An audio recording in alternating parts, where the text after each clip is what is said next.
Hello শিক্ষার্থীরা, আজকে আমরা দেখব মূলধন ও মুনাফা জাতীয় লেনদেনের খুবই একটি সহজ তবে ইম্পর্টেন্ট টপিক, সেটা হচ্ছে বিলম্বিত মুনাফা জাতীয় ব্যয়। তো প্রতিবারই কিন্তু বোর্ডে এই টপিকটা থেকে কোয়েশ্চেন এসেই পড়ে।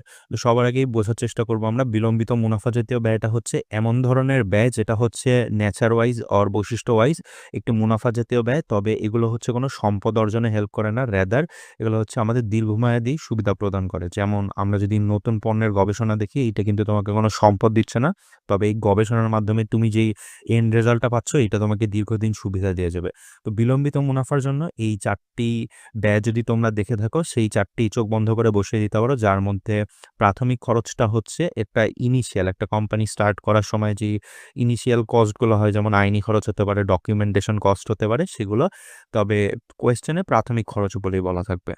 তো তোমরা নরমালি পরীক্ষার হলে এগুলো তো তোমরা এই ৪টা দেখলেই ইজিলি বসিয়ে দিতে পারবা। বাট যেখানে প্রবলেম ফেস করবা সেটা হলো এই বিলম্বিত মুনাফা জাতীয় ব্যয়। কারণ বিলম্বিত মুনাফা জাতীয় ব্যয়টা তোমাদের ডিরেক্ট দেয়া থাকবে না, বরঞ্চ তোমাদের এটা হিসাব করে বের করে নিতে হবে। এইজন্য এইটা আমরা এই কোয়েশ্চেনের মাধ্যমে প্র্যাকটিক্যালি বোঝার চেষ্টা করব।